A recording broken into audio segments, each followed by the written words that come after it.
Hi dear students, welcome back to NEET and channel NEET UG 2024-25 Telangana అయితే యాక్చువల్గా ఇవాళతోనే complete అయిపోవాల్సింది application process. కానీ ఇప్పుడు అది 15th వరకు పోస్ట్ పోన్ చేశారు 6 PM. అంటే 2 days ఎక్స్ట్రాగా ఎక్స్టెండ్ చేశారు. సో అప్లికేషన్ అయితే 15th నాడు అయిపోతుంది. ఆ తర్వాత మీకు మెరిట్ లిస్ట్ 22, 21 ఈ టైంలో మీరు ఎక్స్పెక్ట్ చేయొచ్చు. అండ్ అదేవిధంగా చూసినట్లయితే మీరు వీడియో చూసే ముందు ఈ ఫీజ్ డీటెయిల్స్ పర్టికులర్గా మీకు సీటు వచ్చాక ఎలా ఉంటుందనేది చూసే ముందు వీడియోని లైక్ చేసి సబ్స్క్రైబ్ చేసుకోండి. వాల్యుయబుల్ ఇన్ఫర్మేషన్ మీకు ఎప్పుడు ఒకసారి హెల్ప్ అయ్యేదైతే మన ఛానల్లో ఉంటుంది. సో వీడియోలోకి వెళ్ళినట్లయితే ఫస్ట్ మనకు సీట్ వచ్చాక ఫీజు అనేది ఎంత ఉంటుంది అనేది కూడా నేను కామెంట్స్లో చూస్తున్నాను. సో పర్టికులర్గా ఒక వీడియోలో మొత్తం చెప్పేస్తాను. సో పర్టికులర్ తెలంగాణ గురించి చెప్తున్నా కాబట్టి Telangana category A, B, C అనేది అయితే ఇప్పుడు చూద్దాం. గవర్నమెంట్ అండ్ ప్రైవేట్ కాలేజ్ ఎలా ఉంటుంది అనేటువంటిది ఈ వీడియోలో ప్రైవేట్ కాలేజ్లో సీట్ వచ్చినట్లయితే ఫస్ట్ అమౌంట్ మీ దగ్గర ఎంత ఉండాలి యాక్చువల్గా అని చూస్తే ఫస్ట్ అలాట్మెంట్ ఆర్డర్ అరౌండ్ ఒక 12,000 వరకు అలాట్మెంట్ ఆర్డర్కి అయితే రెడీగా ఉంచుకోవాలి. అలా ఆర్డర్ డౌన్లోడ్ చేసుకొని మీరు కాలేజ్కి వెళ్ళినట్లయితే ట్యూషన్ ఫీజ్ 60,000 అండ్ ఇంకా extra lab deposits, library deposits రకరకాల 70,000. సో 1,30,000 1,30,000 ప్లస్ 12 టోటల్ 1,40,000 అయితే ఫస్ట్ మీకు అవసరం ఉంటుంది. ఇవి డీడీ రూపంలో ఇవైతే డీడీ రూపంలో ఇవ్వాల్సి ఉంటుంది కాలేజ్లో.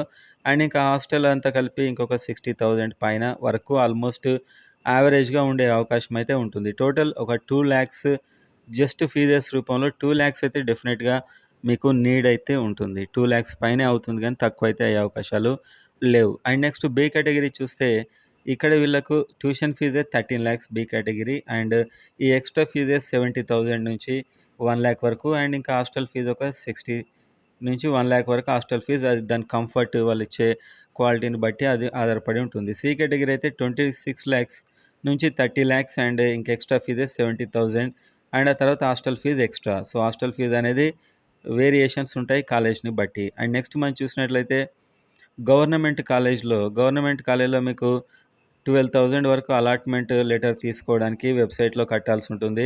అండ్ ఆ తర్వాత ట్యూషన్ ఫీజ్ 10,000 ట్యూషన్ ఫీజు ఉంటుంది. అండ్ రకరకాల డిపాజిట్స్ 29,000 ఓసీబీసీకి, 27,000 ఎస్సీ ఎస్టీకి ఉంటాయి.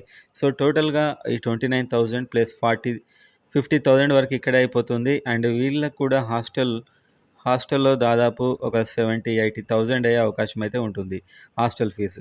సో మీకు ఫస్ట్ అక్కడ జాయినింగ్ అప్పుడు మాత్రం ఒక 60,000 వరకు ఉంటే స్టార్టింగ్లో సరిపోతుంది. ఆ తర్వాత హాస్టల్ ఫీజు మంత్ వైజ్గా అలా కట్టే ఏర్పాట్లు కూడా కాలేజీలో ఉంటుంది. హాస్టల్ ఫీజు కూడా చాలా ఎక్కువగానే కొన్ని కాలేజీలో ఉండొచ్చు. యావరేజ్గా 5,000 పర్ మంత్ అయితే నాకు తెలిసిన వాళ్ళు కడుతున్నారు. సో ఆ విధంగా గవర్నమెంట్ కాలేజీలో కూడా హాస్టల్ ఫీజు అయితే ఉంటుంది. సో సర్టిఫికేట్ వెరిఫికేషన్ అనేది చాలా స్ట్రిక్ట్ ప్రాసెస్ ఉంటుంది. అండ్ అక్కడ మీకు టేబుల్స్ వేసి ఉంటాయి, కౌంటర్స్. అక్కడ అన్ని సర్టిఫికేట్స్ ఏవైతే మీరు అప్లోడ్ చేస్తారో అవన్నీ చూపించాల్సి ఉంటుంది. వాటికి ఎక్స్ట్రాగా గ్యాప్ ఉన్నట్లయితే గ్యాప్ సర్టిఫికేట్ చూపించాల్సి ఉంటుంది.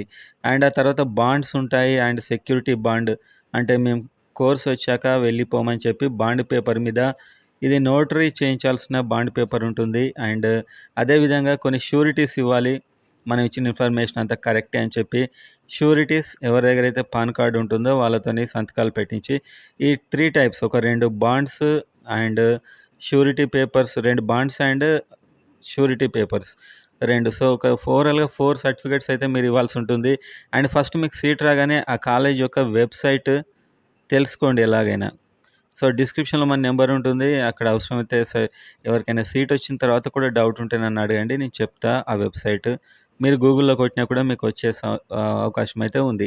ఆ వెబ్సైట్లో మీకు అన్నీ ఇస్తారు.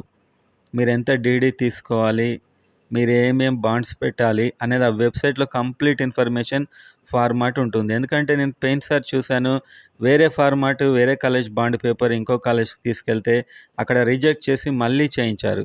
ఇది నేనే దగ్గర నుంచి చేశాను. సో ఆ విధంగా అయ్యే అవకాశం కూడా ఉంటుంది. సో సేమ్ ఆ కాలేజ్ వాళ్ళు ఏదైతే ప్రొవైడ్ చేస్తారో అది బాండ్ పేపర్ అయితే టైప్ చేయించడం చాలా ఇంపార్టెంట్.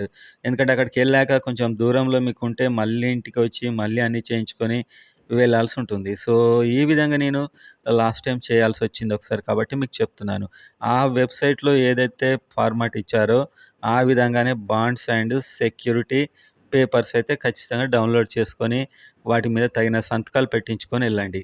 ఇదైతే మర్చిపోకండి.